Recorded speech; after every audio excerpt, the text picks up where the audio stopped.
Courageous captains of the keyboard, this is Prof G, and it's time to learn how to send key presses and text to your computer from your microcontroller using CircuitPython. And after the challenge, we'll even play a little bit of the Google Dinosaur Game with a keypad made of vegetables. Let's dig in. So we're about to use CircuitPython to let a microcontroller act like a keyboard, and we'll learn to write code so that inputs in the microcontroller, like button presses or capacitive touch detection, will act like keystrokes in strings typed from the keyboard. Now, using an electronics project as a keyboard can seem like alchemy, but it's a great way to create all sorts of projects like a game controller or an assistive tech project for users that find conventional keyboards challenging. Now, when we control a mouse or a keyboard, we're referring to controlling an HID, or Human Interface Device, and Adafruit has baked HID support into CircuitPython. Now, here's a block of code that you can use like a software Lego that you can copy and paste into projects anytime you want to set up basic HID keyboard support. You'll import USB_HID, and also use all three of these from import statements to import keyboard, keyboard layout, and key codes. Then we'll set up the keyboard and indicate the keyboard layout with these two lines. Now, at the time that I'm recording this video, there's only a layout for the standard US keyboard available. Now, this shouldn't be a problem for sending individual characters and strings. You just put any of those in between quotation marks. But if you need to send any special characters, there may be some differences between your keyboard and the standard US keyboard layout. So feel free to check online documentation and consult the Adafruit forums and Discord if you need help in working with non-US keyboards. Now, one of the things you're likely to want to do with HID is to send individual characters and text. Now, if you can type those characters between quotation marks, you can do that with this statement. We'll refer to the layout that we created up here, and then we'll use the .write method to send any string we want to type out. Just put it between quotes. Now, the other thing you might want to do is to send characters that can't otherwise be included between double quotes. Maybe you are coding a game that uses the 4 arrow keys up, down, left, and right, for example. Well, for that, we refer to the keyboard object that we created up here. Ours is called KBD, and we call the object's .press method, passing in the key code of any character we want to press. Now, notice that I have keycode.up arrow in here. Now, what this is going to do is send an up arrow key to your keyboard. So this statement has the same function as typing the up arrow on your keyboard.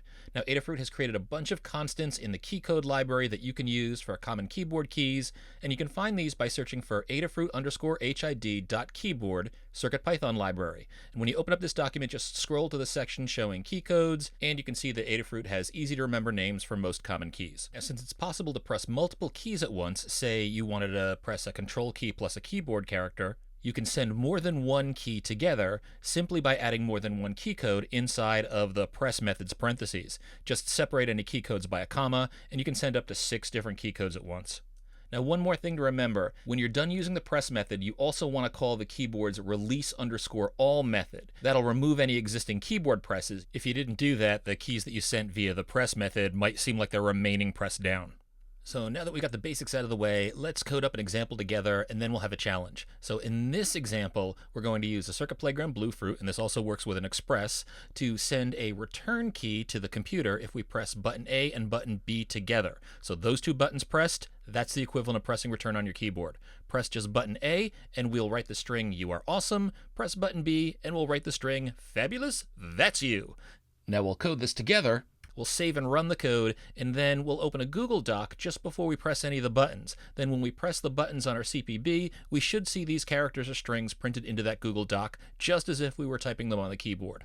Let's give it a try. So I'll start with a comment. This will eventually be called key_presses.py.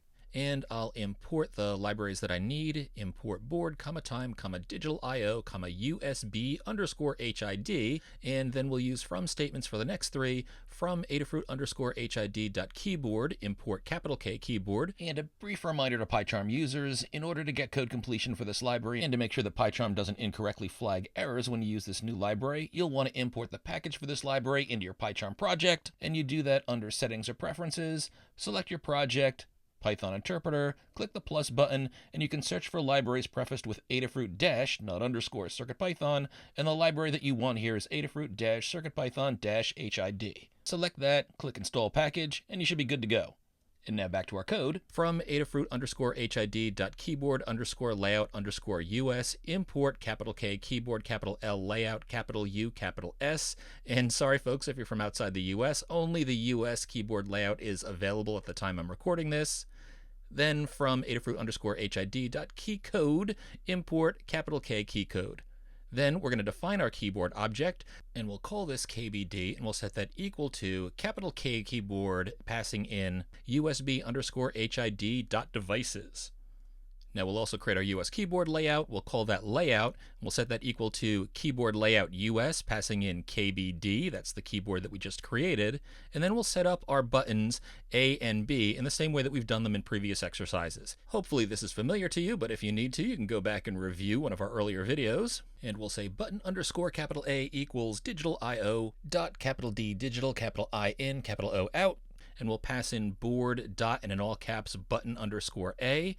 Then with button underscore A that we just defined, we call dot switch underscore to underscore input, passing in pull equals digital IO dot capital P pull dot and in all caps down. Then to set up button B, I'll copy these two button A lines, paste them down below. I'll just replace the A in 3 locations with a B. So now I've got my button B set up too. Then we can start our while true loop. Now to check to see if both buttons are pressed at the same time, we'll say if button underscore A dot value and button underscore B dot value. Don't forget the colon. Remember, both of these things are true if both buttons are being pressed at the same time. And then indented under this if statement, we'll call the keyboard object KBD. It's a dot press method, and we're going to pass in capital K key code dot and then in all capitals return. That's going to press the return key if we press both these buttons. Now we also have to make sure that we do a kbd.release underscore all with open and close parens. Remember to use that every time you use the press method, otherwise your keys will remain pressed. And then under this we'll outdent and we'll respond to the button A press. So elif button underscore A dot value colon. Then to write out text, we just use the layout object that we created. That's our keyboard layout US object, and we'll use the dot write WRIT method, and in parentheses we'll pass in the string you are awesome, and below that we'll outdent, we'll do an elif button underscore B dot value colon, and underneath this we'll say layout dot write just as we did above, but in between parentheses we'll pass in the string fabulous, that's you. And just to make sure that we can properly detect one press versus another, we'll outdent and we'll say time.sleep, and we'll pass in 0.2 of a second 0.2. You can play with the time if you find that you've got too much time in between presses, but if we didn't add any time delay in here, you'd probably find that it wasn't accurately detecting the button presses. And I like to add a print statement before while true so I know I'm running, so I'll say print keyboard code running. Now let's open the terminal. I'll get into TO, and oh, I'm getting an error. Import error, no module named Adafruit underscore HID, and you know what I did wrong. I don't have the Adafruit underscore HID library in my board's LIB folder. But if you followed the previous lesson, you're armed with CircuitPython, which will automatically look at our code and add any libraries we need. So we can drop down into the terminal in PyCharm with a Control-T, then type Q. And at the percentage prompt, remember the command is just circup space install space dash lowercase a, press return. Circup installs any libraries that our code needs. I'll relaunch TO, save again, we're running, and now I'll hop over to a browser where I have a Google Doc running so that you can see what happens when I press buttons on my Circuit Playground. So hopefully you can see what I'm pressing in here. First I'll press a B, we've got fabulous, that's you. I'll press them both at the same time, we get a return.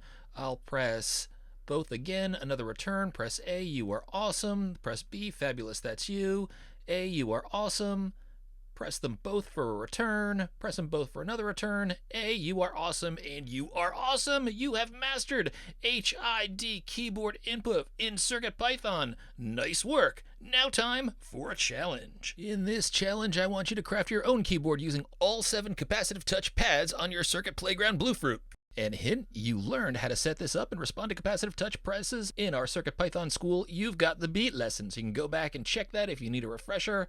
Now I want you to set up the keys so that all 7 capacitive touch keypads respond to presses. So that's A1 through A6 plus TX, and they should generate the following keyboard presses or string values. So up arrow, down arrow, return, space, the letter A, lowercase b, and for the 7th one, the phrase, this is cool. Now you can test this by opening up a Google Doc like we did before and moving around. And also, why don't you search for the Google Dinosaur Game and play it with your capacitive touch pads? Because as you can see right here, I'm playing the dinosaur game with vegetables. Ho-ho! Now you definitely have enough skill to complete this. It is a challenging challenge. You might find that you're relying on a bunch of if statements based on what we've learned in CircuitPython School so far. But when I show you my solution, I'm also going to introduce a couple of new techniques that will help you write even more efficient code. So why don't you give this a try, pause, I know you can do it.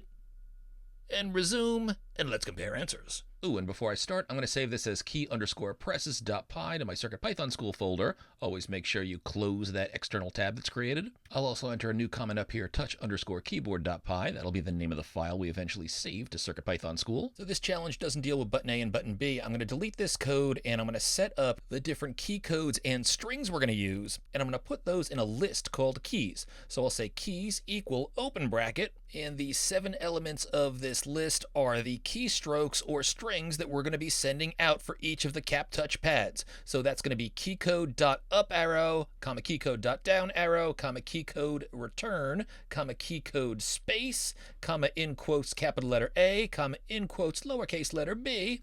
And the 7th element is "this is cool!" exclamation point. Make sure that all of your strings are between double quotes, and make sure that you end your list with a closing square bracket.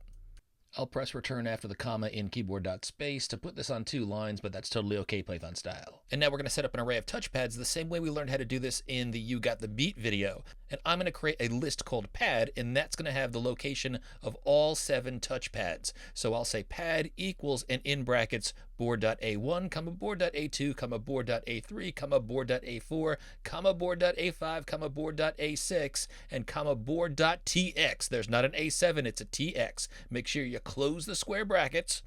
Then we're going to create an empty list named touchpad, and the way that we set that up is touchpad equals, and then just an open and close bracket. So the list is empty, but now what we're going to do is we're going to loop through all of the elements of this pad list, and we're going to create a touch-in object, appending each of those touch-in objects to our touchpad list. So by the time we're done with this, we will have a list that has all of our touchpads, and that will be called touchpad.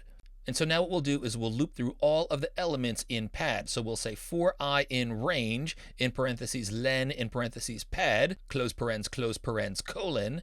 And then in the next line, we'll say touchpad.append. That will append or add a new element to our initially empty list touchpad. And then in parentheses, this is the statement that creates that touchpad object. It's touch.io dot, and PyCharm isn't giving me code completion, and it doesn't know touch.io. That's because I didn't import this. So let's head up top, and we'll add comma touch.io to our import statements up here. And so this inside the append statement is going to be touch.io dot touch-in, capital T, capital I. And in parentheses, we're going to pass in pad in brackets I. And remember what that's going to do is it's going to pull up the specific location of where that touchpad is. Close with 2 parens, and we're good. Then I'll delete this extra white space, and I'll give myself some space in while true. I'm eventually going to delete all of the code inside of the while true, but I'll leave this here just in case I need to refer to any of the commands for press, release, or write. But if I highlight this text and command / in PyCharm, it'll add hashtag comment characters in front of this. Now first, let's create a for loop that's going to loop through all of the elements of the list touchpad, and we can check to see if any of those touchpads are being pressed. So we'll say for I in range, in parens len, in parens touchpad, close paren, colon. And on the next line, check if that particular touchpad is being pressed with if touchpad in square brackets I dot value colon. That will be true if that particular touchpad is being touched. And if it is touched, we're going to send out that element of the keys list. That's the keys element that's at index I. Now this is where it gets just slightly tricky, but I told you I'm going to show you this extra technique, and here it is. In the keys list, we know that we've got some elements that are strings. And if they're strings, we know we can use the layout.write method. But if they're key codes, then what we need to do is we need to use the keyboard.press method. So the way that we can check to see if something is a string or not is we can use this built-in Python function called isInstance. So by saying if isInstance, all in lowercase, all one word, and in parentheses, keys in brackets I, comma, str, close parens, colon, this takes a look at element I in the keys list. And if it is a string, that's what the comma str does, this is true. So underneath this, we'll say layout.write, and in parentheses, keys in square bracket I, close with a paren. Else, with colon, what we'll do is we'll say kbd.press, and in parentheses, we'll say keys, an in bracket I, close bracket, close parens. So that issues the press for a specific key code. If it's a string, we do a write. If it's not a string, we're in the else condition, so we do a press. Now remember, after we do a press, we got to do a kbd.release_all, open and close parens. And I'll show you one more technique in here too, just to make sure we only press one key press at a time. We don't want repeated presses. I'm going to outdent and I'm going to enter a while loop that says while touchpad bracket I dot value colon. That is, while this touchpad is being pressed, and I'm going to put a pass underneath this. So what this will do is it will just hang in this while loop until my finger is released from the touchpad. Again, this technique should ensure that only one keys element is sent per touch. So again, another really nice technique. We might have used time sleep in here, but this is even more accurate. Now we do want to add a time sleep at the end. You can increase the sleep time to lower the chance of any accidental presses in between keys, or you can remove the sleep time for faster key presses. So if you wanted to sleep between each touchpad check, you could outdent so that you're even with the if statement in here. I'm just going to put time sleep and in parentheses 0.2. Feel free to play with that time if you'd like and you want to see how that changes how your code executes. That bit isn't vital, and in fact in a bit we'll see that it makes sense sometimes to get rid of the sleep. Now I don't need any of this extra code that was here from the last example, so I'm just going to highlight and delete this. Now we'll open the terminal, and I'm going to change the print statement up here to say touch_keyboard running, and then we can save this. And now just a little bit of a heads up, I hooked up alligator clips to all of my capacitive touch pads, and then I raided the garden and connected those to vegetables. It's time to veg out, HID and CircuitPython style. So now with everything hooked up, let's open up a Google Doc and see if we can get our produce to produce. I'll squeeze a tomato, which is TX, and see, this is cool. I'll touch the cuke for a space, the zook for a B, cuke for the space again, Roma tomato, capital A, red pepper, return, tomato again, this is still cool. Orange pepper, up arrow, mushroom, down arrow, and you can pepper and shroom for some up and down arrow goodness. Now let's see if we can use these veggies to play a game. Now before we play, I'm going to return to Moo and I'm going to comment out the time.sleep right at the end. This is going to ensure when I tap my vegetables that the keyboard presses and the string writes are going to happen as quickly as possible, which is important for gameplay. Then I'll be sure to resave my work. Then I'll hop to a browser, I'll search for Google Dinosaur Game, pull up this version, and if you're unfamiliar with this masterpiece, if you press the up arrow, the dino jumps, the down arrow, he squats down, you can press the return key to restart the game. Let's go! So we got Pepper to jump. The game's rolling. Pepper! Pep! Pep! Keep jumping! Squeeze those veggies! Oh! And red pepper will return, start the game again. Mushroom's not doing much. Oh, gotta start again. So I don't know if I'm going to get any high score even without the veggies, but the veggies make it tough, but they are responding, and we can see we've got HID working, we've got gameplay happening, we've got vegetables, we've got capacitive touch. CircuitPythonista, I hope you're feeling fabulous. Go make yourself a salad. Don't forget to save this to your CircuitPython School folder as touch_keyboard.py. Close that outside tab. If you dig the big learning, do me a solid and drop a like and a comment, and keep at it, there's more goodness to come.